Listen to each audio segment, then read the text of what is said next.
Este é um podcast da Igreja Messiânica Mundial do Brasil. Escute agora os ensinamentos recomendados para o mês de dezembro de 2023.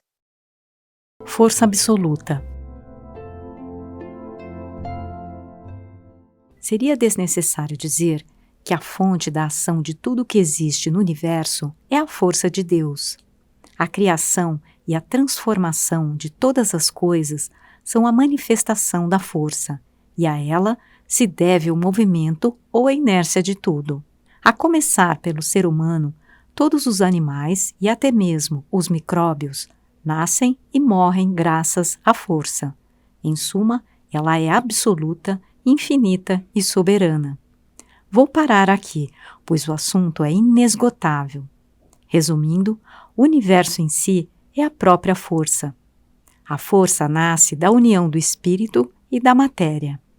É a própria integração entre o espírito e a matéria. O objetivo das principais religiões era, sem dúvida, a concretização de um mundo ideal. Todavia, como todos podem ver, o mundo se apresenta caótico, cheio de conflitos e problemas sem fim, havendo uma grande distância entre o sonho e a realidade. Assim, temos que admitir que aquele objetivo está demasiadamente longe de ser alcançado. É inegável que a causa dessa situação seja a falta de força, que, por sua vez, se deve à ausência de cruzamento do vertical e do horizontal. Isso também era uma questão de tempo, e do ponto de vista do plano divino, não havia alternativa. Explicando minha missão, creio que entenderão melhor o que acabei de expor. A atividade que agora estou realizando centraliza-se no Jorei. Os fiéis sabem muito bem que basta colocar no peito o Ohikari, que contém um papel com uma caligrafia feita por mim, para ser-lhes concedida uma força capaz de curar até mesmo doentes desenganados. Já outorguei centenas de milhares de Ohikari, e mesmo que esse número aumente infinitamente, não haverá nenhuma alteração com respeito à sua força. Essa força não se limita à cura de doenças, ela também se manifesta através de incontáveis milagres do dia a dia, a reforma do espírito, a elevação do caráter, a salvação de perigos iminentes, entre outros. Por meio deles, é espantoso ver o aumento do número de pessoas que passam a viver uma vida cheia de alegria. A força desses milagres se origina justamente do Ohikari. Não tenho a pretensão de vangloriar-me de tais milagres. Contudo, uma vez que se trata da pura verdade, creio que não há problema em divulgá-los. É evidente que até agora a história não registrou o aparecimento de uma pessoa que se utilizasse de força tão incomensurável quanto esta. Os inúmeros milagres a que nos referimos são registrados como experiências de fé, logo não há do que duvidar. Atualmente a força está se manifestando principalmente na parte espiritual. Porém, no devido tempo, ela passará a atuar na parte material. Nessa ocasião, evidentemente, será alcançado o objetivo de Deus, nascendo a verdadeira cultura, resultante do cruzamento da cultura espiritual do Oriente com a cultura material do Ocidente. E esta é a vontade divina. Será, portanto, efetuada a maior obra de salvação da humanidade, desde a criação do mundo. Por Meishu Sama, em 16 de janeiro de 1952, coletânea Alicerce do Paraíso, volume 1. Medicina espiritual. Já mostrei, por diversos ângulos, que o mundo do dia é um mundo em que o espírito precede a matéria. Aplicando esse princípio ao corpo humano, podemos dizer que as toxinas, causa das doenças, são substâncias acumuladas no corpo material. Nesse caso, como se encontra o corpo espiritual da pessoa? Este apresenta nuvens no mesmo local em que existem toxinas no corpo material. Quando se procura eliminar as toxinas, promovendo apenas sua remoção do corpo físico, o efeito é temporário, pois com o passar do tempo, elas surgirão novamente de acordo com a lei espírito precede a matéria. Assim, para remover completamente as toxinas, é imprescindível que se eliminem as nuvens do corpo espiritual. Este é o método correto para se atingir plenamente o objetivo de curar as doenças.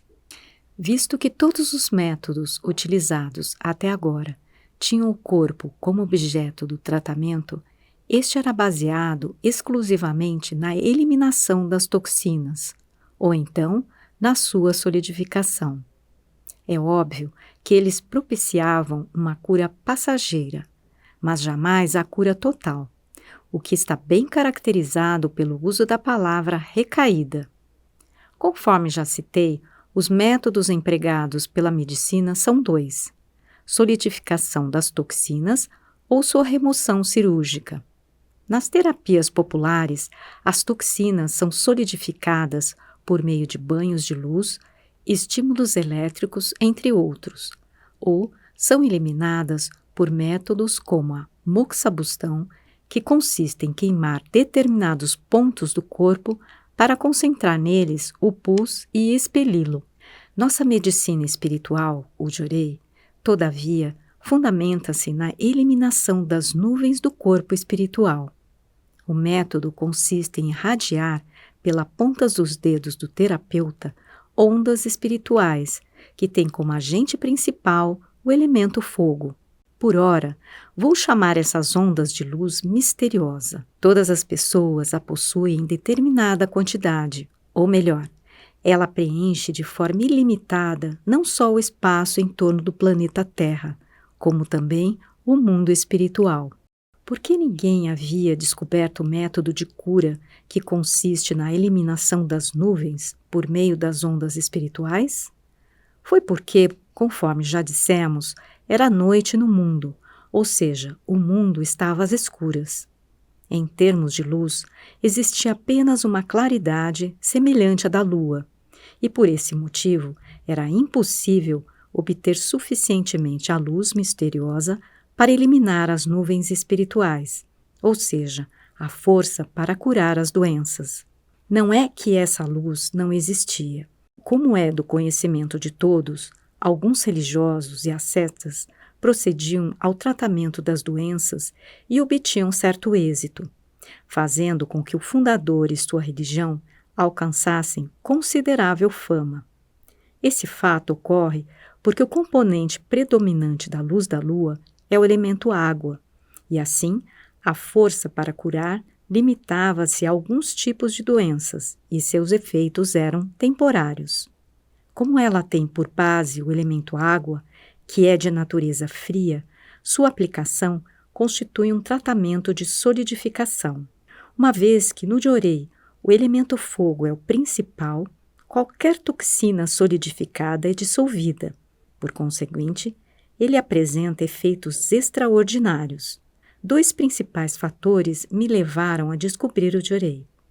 Um deles foi ter obtido conhecimento sobre a transição da era da noite para a era do dia, e o outro é que no mundo do dia haverá aumento de partículas do elemento fogo, o qual, concentrado e transpassado pelo corpo humano, faz surgir uma poderosa luz de cura, que, irradiada em direção ao local afetado, manifesta extraordinários efeitos. Gostaria de salientar que o conteúdo descrito é facilmente tido como de teor religioso, por sua semelhança com as antigas práticas de Jesus Cristo e de líderes religiosos. Contudo, desejo evitar ao máximo que o Jorei seja tratado simplesmente como religião. Isso porque, nesse caso, infalivelmente, seríamos vistos como supersticiosos e até hoje religiões falsas e supersticiosas causaram infortúnios a muitas pessoas e as autoridades vêm adotando medidas drásticas para evitar problemas dessa ordem. Além disso, pessoas de outros credos, embora estejam sofrendo com doenças, hesitarão em receber o Jorei se neste houver o menor resquício de religião. E ainda, se a nossa medicina espiritual, o Jorei, for considerada apenas como religião, a cura obtida poderá ser vista como tendo ocorrido devido ao auxílio da fé, isto é, pensamento da própria pessoa. Na verdade, isso seria o mesmo que admitir a ineficácia do seu poder de cura. É inegável que, até certo ponto, isso também ocorre na medicina. Por exemplo, um paciente em vias de receber um tratamento, quando está diante de um médico renomado, de um grande especialista, de um professor universitário, de um diretor de hospital ou ainda de um médico que cuide de pessoas da alta sociedade, naturalmente sente admiração por esse profissional e confia nele. É claro que esse sentimento influencia positivamente o resultado do tratamento. Neste caso, podemos dizer que existe um ponto em comum entre a fé na religião e esse sentimento em relação aos médicos. Todavia, o Jorei dispensa o auxílio da fé descrito anteriormente. Dessa forma, não só inexiste a necessidade de apresentá-lo como religião, mas também, se assim eu fizesse, reuniria muitos inconvenientes conforme citei. Por conseguinte, reconheço-o como ciência e, como tal, o lançarei ao mundo. Minha expectativa é que essa medicina espiritual, criada por um japonês, se torne universal, uma ciência de vanguarda, isto é, uma ciência do futuro. Por Meishu Sama, em 23 de outubro de 1943, Alicerce do Paraíso, volume 1. A doença e as características do ser humano.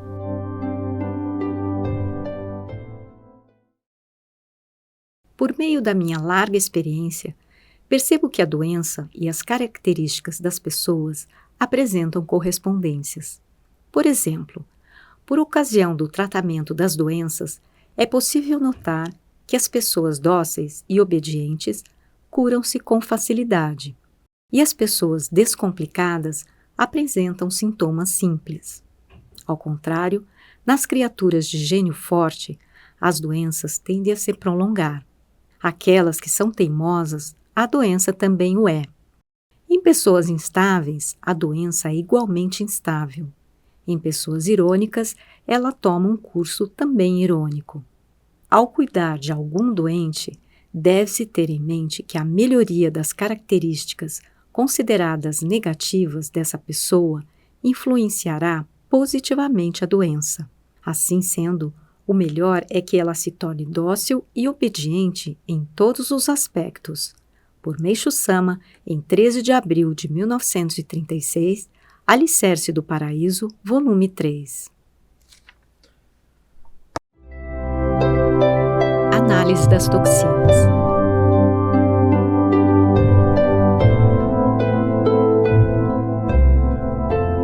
A seguir, vou explicar o que é toxina. Em outras palavras, a toxina é sangue turvo, são nuvens espirituais. Conforme já escrevi outras vezes, as nuvens espirituais surgem devido aos pecados e impurezas, que evidentemente se originam no mal. Todos sabem que essa visão de pecados e impurezas é quase que um monopólio das religiões desde a antiguidade. Entretanto, é lamentável que elas, até agora, tenham ensinado de forma simplista, afirmando que não se deve fazer isto ou aquilo porque é pecado. Para as pessoas do passado, talvez isso bastasse, mas hoje já não convence mais, pois a maioria é muito intelectualizada e raciocina em termos científicos. Devem-se, portanto, apresentar argumentos sólidos, com base em teoria sistematizada e evidências verificáveis. O mundo em que vivemos é constituído pelos mundos espiritual e material. Da mesma maneira, o ser humano é formado de espírito e corpo físico, e ambos, em uma relação íntima e inseparável, têm por princípio a identidade espírito-matéria. Sendo assim, quando as nuvens espirituais se refletem no corpo físico, o sangue se turva, e quando este se projeta no espírito, transforma-se em nuvens espirituais. Por ser este o ponto mais importante, gostaria que realizassem a leitura, levando-o em consideração. Explicando do ponto de vista espiritual, no momento em que uma pessoa pratica más ações, esse pecado transforma-se em nuvens espirituais, e quando seu acúmulo atinge determinado nível, sobrevém a ação purificadora na forma de doenças, calamidades ou penalidades legais. A parte que escapou da lei humana é punida espiritualmente pela lei de Deus. Mesmo que a pessoa consiga fugir habilmente dessas penalidades, por ser a lei de Deus absoluta, as nuvens se refletirão no corpo físico, tornando-se um grande sofrimento. Evidentemente, as doenças sobrevindas nessas ocasiões são malignas e, em muitos casos, chegam até a comprometer a vida. Quanto mais cedo o mal for punido, mais leve será o castigo, podendo-se compará-lo a dívidas, que quanto mais se demora a saldá-las, mais crescem devido ao acúmulo de juros. De fato, há malfeitores que conseguem livrar-se habilmente em vida dos julgamentos de Deus e do homem. Mas, ao morrerem, seus espíritos passarão para o mundo espiritual e cairão nas profundezas do inferno devido ao peso dos pecados. Então, por pior que seja o malfeitor, não há quem não se arrependa do que fez. É exatamente como o inferno de incessante sofrimento citado no budismo, o fundo do inferno mencionado no shintoísmo e no ocidente, o purgatório descrito no volume sobre o inferno de A Divina Comédia, de Dante Alighieri. Trata-se de um mundo de trevas, absolutamente sem luz e calor, onde o espírito nada enxerga, permanecendo congelado por centenas de anos. Por isso, não há malfeitor, por pior que seja, que não venha desistir do mal. Para as pessoas da atualidade, talvez seja difícil acreditar em situações como essas, mas gostaria que me dessem total crédito, pois são fatos que me foram transmitidos diretamente pelos espíritos, por ocasião das pesquisas que realizei, e posso garantir que não existe nenhum equívoco. Voltando ao assunto, a pessoa começa a sentir peso na consciência por ter praticado mal, e esse sofrimento já é uma leve purificação. Seria bom que nesse momento ela se arrependesse do que fez, mas, como dificilmente isso ocorre, a maioria das pessoas continua pecando. É claro que a quantidade das nuvens espirituais corresponde à maior ou à menor gravidade dos pecados. Há ainda fatores indiretos. Por exemplo, quando se faz alguém sofrer, a pessoa atingida se enfurece, sente ódio por aquele que lhe causou o sofrimento. E esse sone se transmite ao espírito do malfeitor como ondas de rádio por meio do elo espiritual, gerando nuvens em seu espírito. Ao contrário, quando a pessoa pratica o bem e alegra o próximo, o sentimento de gratidão do outro é transmitido de volta na forma de luz, e as nuvens espirituais diminuem proporcionalmente. Além disso, quanto mais o bem for praticado de forma oculta, sem que o beneficiado o saiba, maiores serão as bênçãos de Deus. Esta é a imutável lei dos céus. Já que o que vimos sobre o mundo espiritual é uma verdade absoluta, a única alternativa ao ser humano é crer e obedecer. Portanto, uma vez que as doenças e outros infortúnios são decorrentes da ação purificadora das nuvens espirituais, se o ser humano deseja ser feliz, ele deve deixar de fazer o mal, praticar o bem e esforçar-se para não nublar seu espírito. Passarei agora a falar sobre o aspecto material. O sangue turvo, que é a causa das doenças, obviamente, tem origem nas toxinas medicamentosas. Todos os medicamentos são substâncias tóxicas, porém, durante muito tempo, eles vieram sendo erroneamente interpretados como um recurso benéfico, pelo desconhecimento do fundamento de que a doença é uma ação purificadora. Baseado na minha experiência, desejo apresentar o princípio sobre a toxina medicamentosa. Há casos em que ocorre a reincidência da doença depois de algum tempo, mesmo em pessoas que já se tinham restabelecido por meio do Jorei. Chamo isso de repurificação.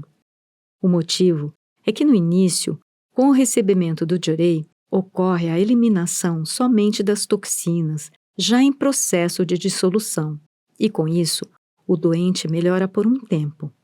Entretanto, logo que ele retoma suas atividades, já com vigor razoável, surge uma ação purificadora mais intensa.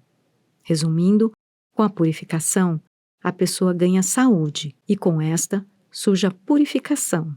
Pela repetição desse processo é que gradativamente se restabelece a saúde.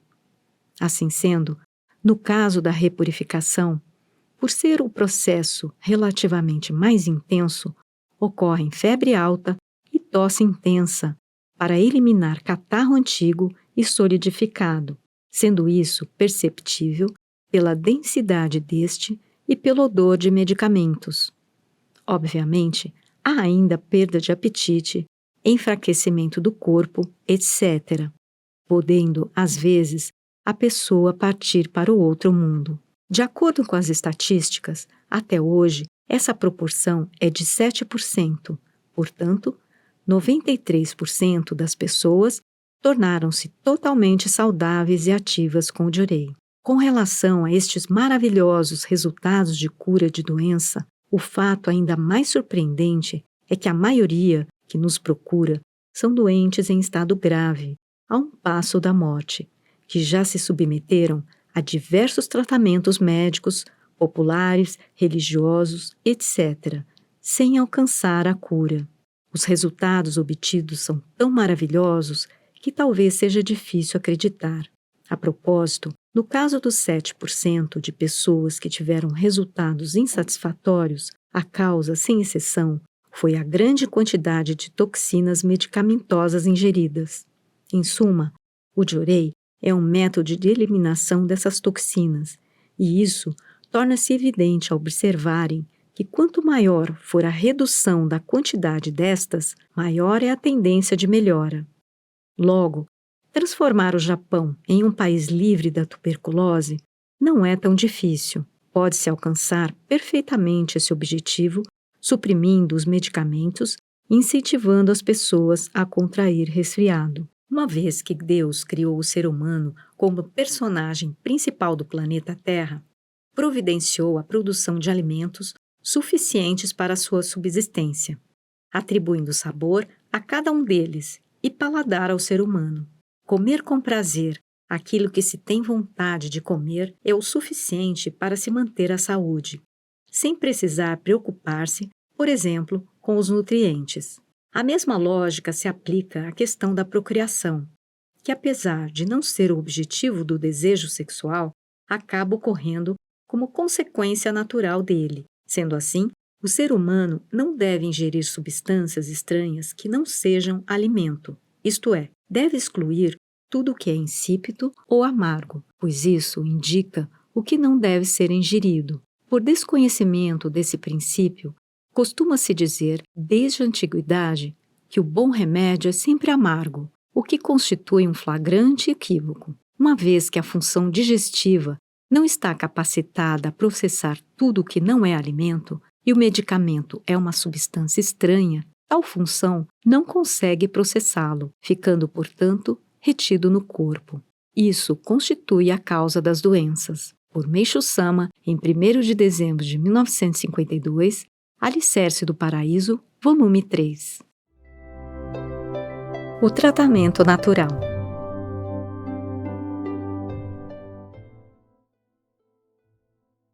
O ser humano foi criado por Deus. É sua obra-prima e entre todas as coisas do universo, não há nada que se lhe possa comparar. Segundo a Bíblia, ele foi criado à imagem e semelhança de Deus, o que é uma verdade inegável. Consequentemente, é impossível para a ciência compreender inteiramente a misteriosa constituição do ser humano. Quando muito, ela o conhece apenas superficial ou parcialmente. Assim, é impossível afirmar se levará milhares de anos para desvendá-lo ou se nunca o fará. Pensemos com calma. O funcionamento do corpo, a sutileza da ação da vontade e pensamento, a manifestação dos sentimentos de alegria, ira, tristeza ou prazer, a sensibilidade do sistema nervoso, que reage até mesmo à picada de uma pulga, a capacidade de transmitir nossa vontade e distinguir o sabor dos alimentos por meio da língua, a misteriosa diferença nas fisionomias de 1,8 bilhão de habitantes do globo terrestre, cujo rosto não mede mais que um palmo.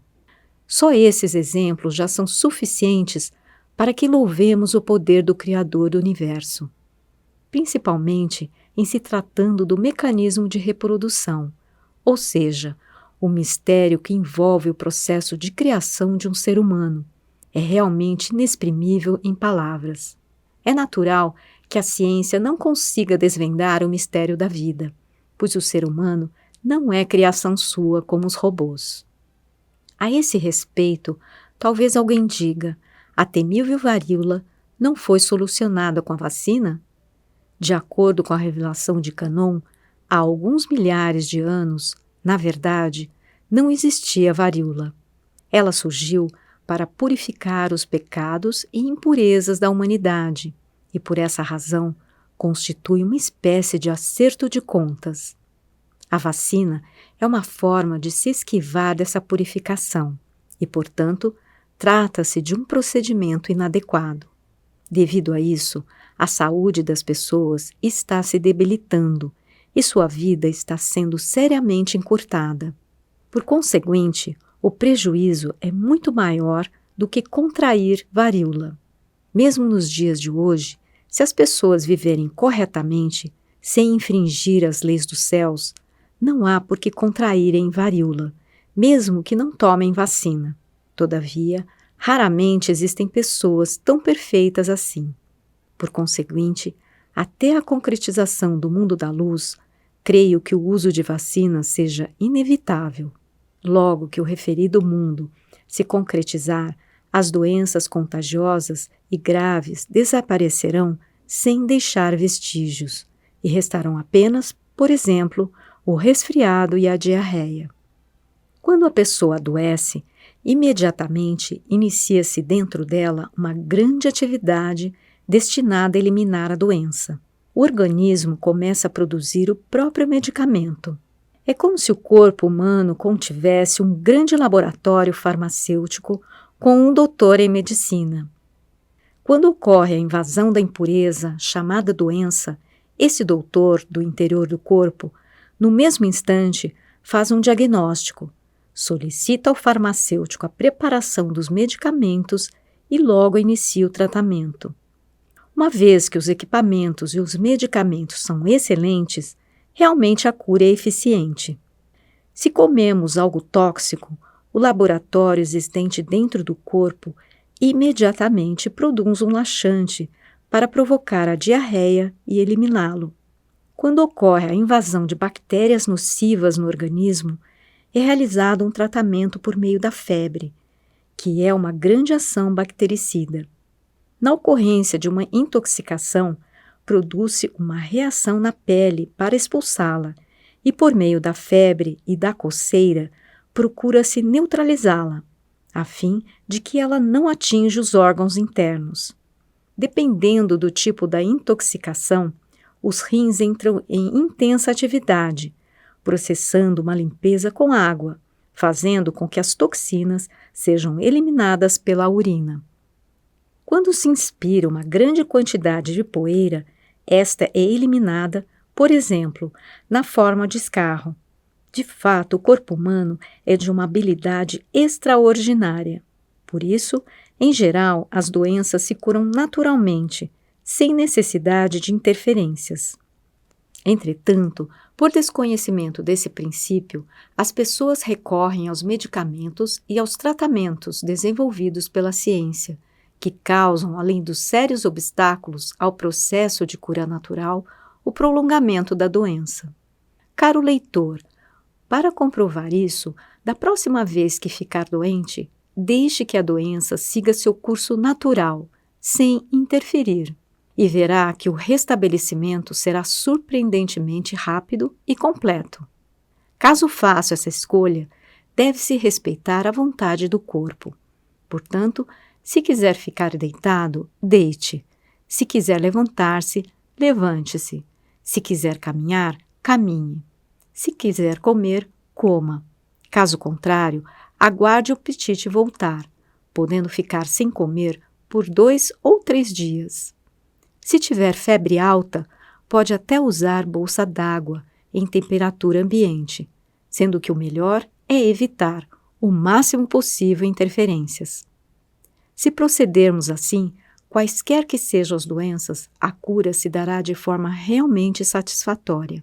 Ao incentivar o tratamento natural, não quero dizer que a medicina seja totalmente desnecessária. Nela, há áreas que nos são úteis, como a bacteriologia, a higiene, a cirurgia em tempos de guerra, a odontologia, a ortopedia, etc. Por Meishu Sama, em 1935. Alicerce do Paraíso, volume 3. A tempestade é uma calamidade causada pelo ser humano. É do conhecimento de todos que, desde tempos remotos, os tufões, as tempestades, as inundações, etc., são tidos como calamidades naturais, e as pessoas têm se conformado com esses fenômenos, considerando-os inevitáveis. No meu ponto de vista, entretanto, tais catástrofes não são calamidades naturais, mas sim causadas pelo ser humano. Vou explicar por quê. Atualmente, a ciência busca avançar no campo das pesquisas meteorológicas, objetivando a diminuição dos prejuízos causados por essas catástrofes. No Japão, também se investem, todos os anos, elevadas quantias em instalações mais adequadas. Afinal, qual foi o resultado alcançado? Parece que dificilmente se atingirá o objetivo esperado. Haja vista que a cada ano as perdas originadas pelas calamidades atingem cifras altíssimas. No recente tufão Kitty, estima-se uma perda de cerca de 320 mil toneladas na safra de arroz, além de 4.229 casas que foram destruídas pelas águas. Entre mortos e desaparecidos, somam-se 144 pessoas e dezenas de milhares ficaram feridas. Além disso, de acordo com as declarações dos órgãos competentes, os prejuízos com as plantações, com as destruições das rodovias e diques, com as casas e instalações, etc., foram de aproximadamente 87 bilhões de ienes, um prejuízo realmente enorme. Somando-se os danos materiais e imateriais causados por grandes e pequenos tufões, que ocorrem várias vezes ao ano, creio que as perdas são incalculáveis. Em face de tal situação, mesmo que não haja possibilidade de erradicar essas calamidades, é necessário fazer o mais completo esforço para minimizar os danos. O governo e as entidades civis vêm aplicando todas as medidas possíveis, mas até por falta de verbas, os resultados não chegam nem a 1/10 do esperado. Se essas deficiências persistirem, é claro que não haverá solução para o problema. Se ficar na dependência apenas da pesquisa meteorológica, como ocorre hoje, não se conseguirá suprir as necessidades urgentes. É como ficar aguardando 100 anos para que as águas do Rio Amarelo fiquem claras. Isso porque as pesquisas científicas se baseiam na parte material, ou seja, analisam apenas a superfície das coisas e são incapazes de identificar o seu interior. Para solucionar o problema, não há outro recurso absoluto senão apreender a causa fundamental mais profunda. Surge então a pergunta: o que devemos fazer para conhecermos essa causa? É exatamente isso que vou expor a seguir. A tempestade é uma ação de limpeza do mundo espiritual, isto é, do espaço em torno da Terra, visto que constantemente As impurezas se acumulam no mundo espiritual. Em termos materiais, é tal qual o acúmulo de poeira, de lixo em uma cidade ou em uma casa. Só que pelo fato de o mundo espiritual ser invisível, o ser humano apenas não via o acúmulo de impurezas e, por isso, não conseguia percebê-lo. Evidentemente, isso é o ônus pelo fato de a ciência ter menosprezado até hoje as pesquisas espirituais e se voltado somente para a parte material. Sempre afirmamos que essa é a maior falha cometida pela humanidade. Se ela não desenvolver as pesquisas, reconhecendo a existência do mundo espiritual, não terá como conhecer a causa fundamental das tempestades. Apesar de a missão original da religião consistir em fazer com que se reconheça a existência do mundo espiritual, não reconhecida até hoje, as religiões tradicionais são indiferentes ao assunto, ou melhor, elas se mostram completamente desinteressadas, o que chega a me causar estranheza. Como expliquei há pouco, uma vez que se acumulam impurezas no mundo espiritual, é óbvio que surja naturalmente uma ação de limpeza.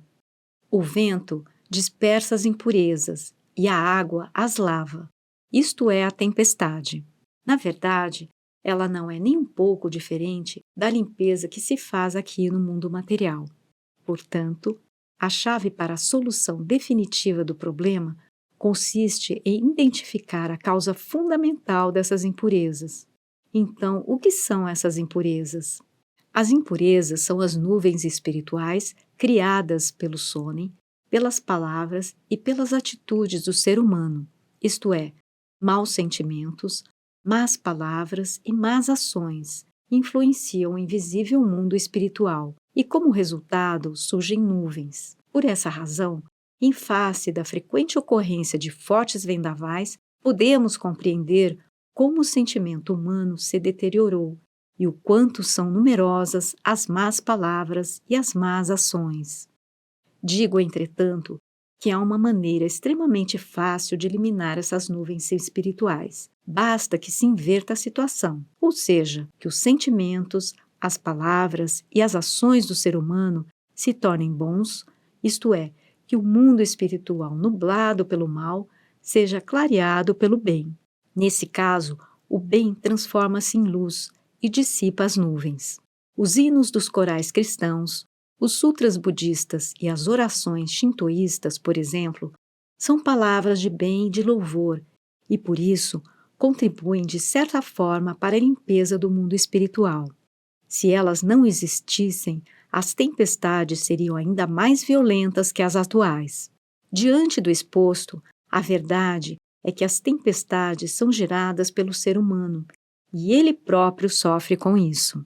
Elas seguem o mesmo princípio da ação purificadora, conhecida como doença, que ocorre quando se acumulam impurezas no corpo humano. Realmente a natureza é perfeita. Portanto, o método para prevenir as tempestades é compreender o princípio exposto, deixar de praticar o mal e passar a praticar o bem. É preciso que saibam que, além deste, não há, em absoluto, outro método que apresente uma solução definitiva. Por Meishu Sama, em 30 de janeiro de 1950, Alicerce do Paraíso, volume 2.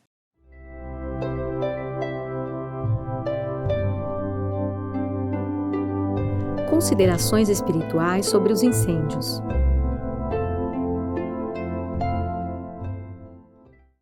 Obviamente, todos sabem como ocorrem os incêndios. A maioria deles, como temos visto frequentemente nos jornais, é causada por fósforo, cigarro, braseiro, aquecedor elétrico, etc. E geralmente tem como motivo o descuido do ser humano. Evidentemente, isso não está errado. Todavia, creio que na posição de religioso não seria demais esclarecer a causa dos incêndios do ponto de vista espiritual. A doença, como sempre explicamos, é a ação purificadora do corpo humano. Quando as toxinas que nele se acumulam atingem certo limite, passam a causar distúrbios à saúde e, por isso, surge uma ação para eliminá-las. Esta é uma ação de limpeza sem a qual não é possível manter a saúde. Trata-se, pois, de uma lei universal e uma grande dádiva de Deus. Como a ciência ainda não conseguiu identificar essa lei, interpreta tudo de forma completamente errada. Portanto, por mais que ela alcance o progresso, é fato que permanece preocupada sem saber o que fazer, frente ao número de doentes que continuam aumentando. Talvez achem estranho falar de doença para explicar as causas do incêndio, mas, na verdade, a causa de ambos é a mesma, visto que o incêndio também é uma ação purificadora. A causa das tempestades também é o acúmulo de impurezas no mundo espiritual, ou seja, nuvens espirituais. E estas são originadas pelo mau sonem, más palavras e más atitudes do ser humano. E as tempestades sobrevêm como ação de purificação e de limpeza dessas nuvens. Ou seja, elas são dispersadas pelo vento, lavadas e carregadas pela água e secadas pelos raios solares. Assim se processa a purificação. Conforme podemos ver, a doença é a ação de purificação e de limpeza do corpo humano, da mesma forma que a tempestade é do ambiente terrestre. O mesmo se dá com as edificações. Quando as impurezas nelas acumuladas atingem certo grau, ocorre o incêndio, que é uma ação purificadora. Essas impurezas se devem ao fato de ter sido empregado dinheiro sujo nessas construções e ao acúmulo de más ações por aqueles que as utilizam. Em relação a isso, tempos atrás, ouvi um caso interessante relatado por uma pessoa que tinha o dom da clarividência. Alguns anos antes do grande terremoto que atingiu a região leste do Japão, andando pelas ruas de Tóquio, ela teve uma visão espiritual e, em lugar de casas e prédios magníficos, ela viu barracos enfileirados e achou estranho. Somente quando ocorreu o terremoto, entendeu o significado da visão que tivera. Sempre afirmamos que tudo ocorre primeiramente no mundo espiritual, o que é verdade. Em outras palavras, pela lei espírito precede a matéria, a purificação tem lugar antes no mundo espiritual e depois se projeta no mundo material. Por ocasião do recente incêndio da cidade de Atami, o edifício onde funcionava a nossa sede provisória, apesar de ter sido cercado pelas chamas, não foi tomado pelo fogo. É natural isso acontecer, pois nele não havia impurezas como as que citamos anteriormente. Conforme vemos por meio desse fato, se materialmente as edificações forem construídas com materiais não inflamáveis e espiritualmente o acúmulo de impurezas for evitado, aí sim nascerá uma cidade permanentemente segura. A esse respeito, alguém pode retrucar. No caso das cidades ocidentais, que são construídas com materiais não inflamáveis, mesmo que tenham impurezas, elas não têm por que se incendiar. Contudo, não é bem assim. O fato de cidades inteiras terem sido destruídas por bombardeios durante a Segunda Guerra Mundial mostra o princípio exposto. É importante estar ciente que realmente a lei do universo é absolutamente inviolável. Por Meishu Sama, em 20 de maio de 1950, Alicerce do Paraíso, volume 2. Nascimento da Igreja Messiânica Mundial.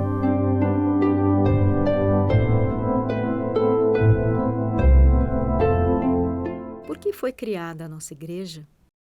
Ao examinarem a cultura moderna, que há milhares de anos a humanidade vem edificando com incansável esforço e dedicação, todos ficam encantados ante o seu aspecto esplendoroso e seu incrível progresso aparente. É desnecessário dizer que os homens da atualidade louvam e tecem os maiores elogios a essa cultura. Entretanto, ao observarmos o outro lado, isto é, o seu conteúdo, deparamo-nos com algo inesperado. Ele é exatamente o contrário da parte exterior. O que se opõe a esta é naturalmente o campo espiritual, em que não se vê nenhum progresso, podendo-se até pensar que os homens da antiguidade eram melhores. No presente, se pesássemos em uma balança o bem e o mal que existem no coração dos seres humanos, veríamos que, infelizmente, o mal tem muito mais peso. A influência maléfica que tal realidade exerce sobre a sociedade humana é muito maior do que poderíamos imaginar. Isso se torna bem claro ao constatarmos que a guerra, o maior dos sofrimentos humanos, a doença, a pobreza, o crime, as calamidades naturais, enfim, todas as ocorrências desagradáveis, ao invés de diminuírem, tendem a aumentar. Assim, é estranho que a cultura espiritual não acompanhe o progresso da cultura material e as pessoas não manifestem nenhum questionamento a respeito. Pelo contrário, vão se deixando inebriar pela cultura material, incrementando-a cada vez mais. Por que será que os religiosos, os cientistas, os políticos e o grande número de intelectuais em todos os países não despertam para essa realidade? Dentre eles, talvez haja algumas exceções, mas tais pessoas nada fazem, pois, não conhecendo os fundamentos da questão, consideram o fato inevitável.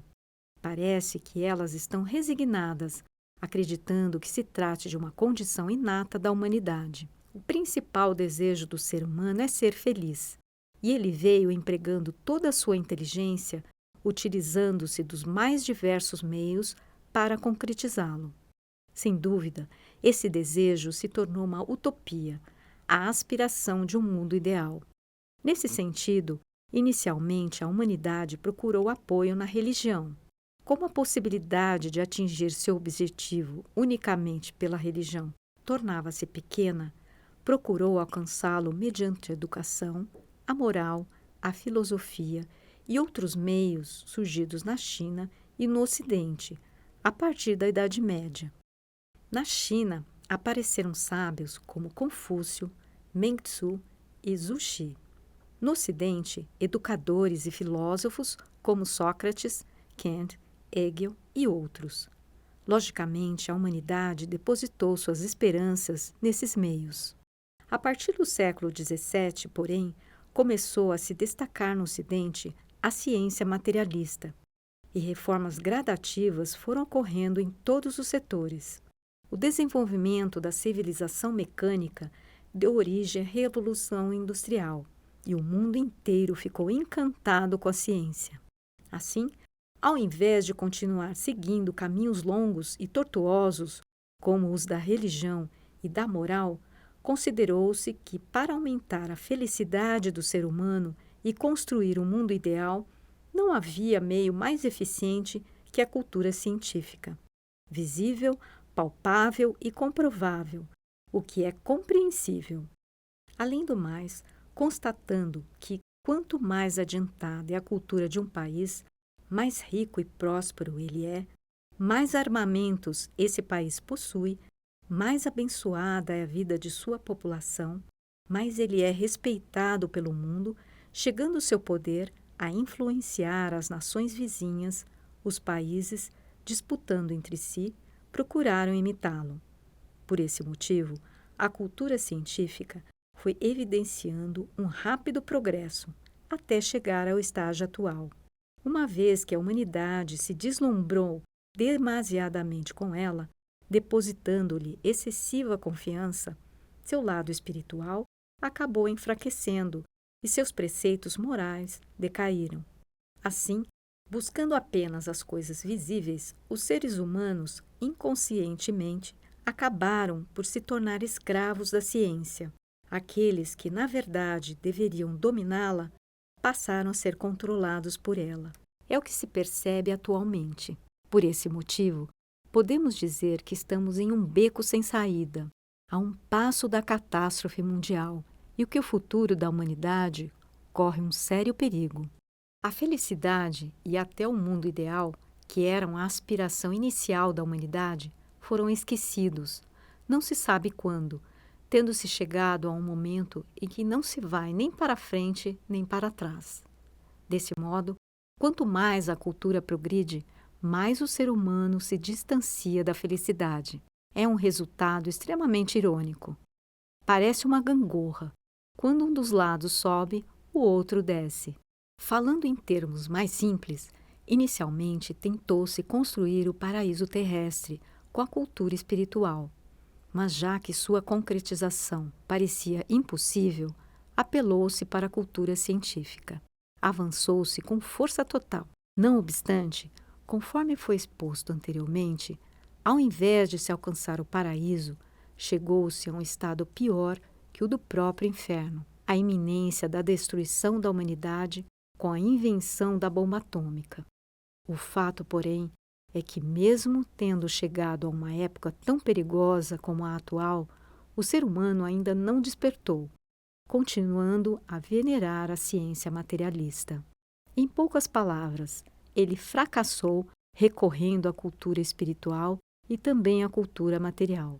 Levando em consideração o fato lastimável de que ele ainda não aprendeu a lição, o que deve ser feito? Esta precisa ser a grande tarefa da humanidade: reconhecer os erros cometidos até agora e recomeçar. Ou seja, a solução é formar uma nova e equilibrada cultura, que não pende nem para o espírito nem para a matéria, mas funde e iguala ambas as partes.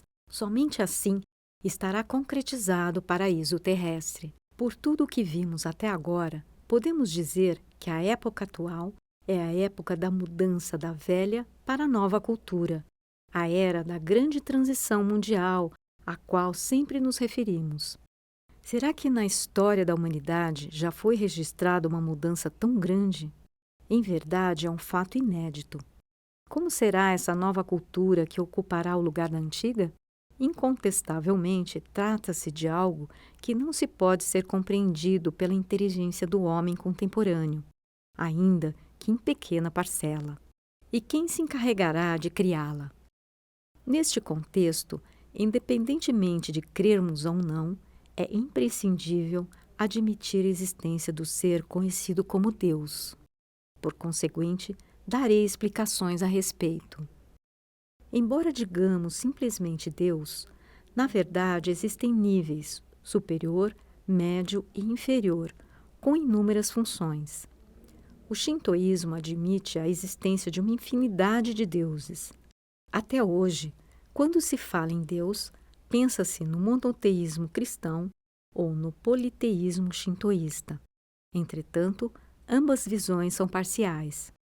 Na verdade, existe um único e verdadeiro Deus que se subdivide, transformando-se em vários deuses. Por esse motivo, ele é um e muitos ao mesmo tempo. Cheguei a essa conclusão após longos anos de pesquisa sobre o mundo divino. Trata-se de um pensamento que já existia, mas parece que não se conseguiu dar maiores explicações a respeito. Até aquele Deus que veio sendo adorado como supremo está abaixo da segunda classe. Deus está muito além e só veio sendo venerado de longe pela humanidade. Quem é ele, então? Não é outro senão o mais elevado dos deuses, ou seja, o Supremo Deus.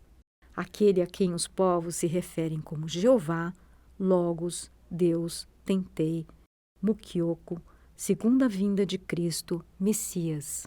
O objetivo de Deus é a construção do mundo ideal de perfeita verdade, bem e belo, e para tanto era necessário que todas as condições fossem preenchidas. Ele estava aguardando o tempo certo. Essa hora chegou. É a época atual. Sendo assim, é preciso, antes de mais nada, que a humanidade se conscientize disso e que se processe a revolução espiritual de cada indivíduo. Darei uma prova do que escrevi acima. Nos Estados Unidos, começou a usar-se, ultimamente, a expressão Estado Mundial, World State. Não é preciso nem dizer que esta união representa o mundo ideal e que a civilização material se desenvolveu a ponto de torná-lo possível. Afinal, por mais que se fale em construir o paraíso terrestre, se a cultura for de baixo nível, Se os povos e os países estiverem isolados uns dos outros e os meios de transporte forem deficientes, o mundo não terá transparência e não se conseguirá alcançar uma coesão do pensamento da humanidade, que é o fundamental. Visto que finalmente chegamos à época da criação da nova cultura, é preciso conhecer de antemão como se caracteriza a magnífica concepção dessa nova cultura. Para tal, Deus se utiliza de um ser humano como seu instrumento e, naturalmente, realiza sua grandiosa obra. Considerando que a pessoa escolhida sou eu, não é nada difícil entender a razão pela qual a Igreja Messiânica Mundial foi criada. Deus revela-me a todo instante o plano do paraíso e eu o ponho em prática conforme suas ordens. Ao mesmo tempo, o que houver de útil na velha cultura será mantido, e o que o não for, ele o reformará, tornando-o útil. Este é o grande amor de Deus. Fora isso, o que não puder ser aproveitável, infelizmente, será eliminado para sempre. E o que é isso senão um juízo final? Realmente constitui um motivo de gratidão e também de temor. Lamentavelmente, embora eu apresente os fatos tal como eles me foram revelados por Deus, os materialistas os interpretam de forma herética, atacando-me com severas críticas. Isso é natural, pois durante longo tempo os seres humanos só tiveram a experiência de viver uma das formas da cultura, a espiritual ou a material, de modo que eles não podem compreender facilmente a nova cultura equilibrada, que não pende para nenhum dos lados. As pessoas que estão do lado da cultura espiritual dizem que as graças materiais manifestadas por nós são realizações de uma fé de nível inferior, que busca apenas as coisas materiais. Elas consideram fé superior aquela que busca unicamente a satisfação espiritual e se contentam com uma sucessão de palavras eruditas de difícil compreensão. Entretanto, os resultados obtidos pelas religiões teóricas para salvar um grande número de pessoas são insignificantes, e eu creio que essa é a causa da estagnação das religiões tradicionais. Já os que estão do lado da cultura material, devido à valorização exagerada do materialismo, afirmam que, além das coisas visíveis, tudo não passa de superstição. Naturalmente, não veem motivos para crer na existência de Deus. E o pior é que, sobretudo entre a classe dirigente e a classe intelectual do Japão, é grande o número de pessoas com essa postura. Assim, elas enxergam nossa igreja como supersticiosa e opõem-se a ela, escrevendo sobre ela ou atacando-a verbalmente.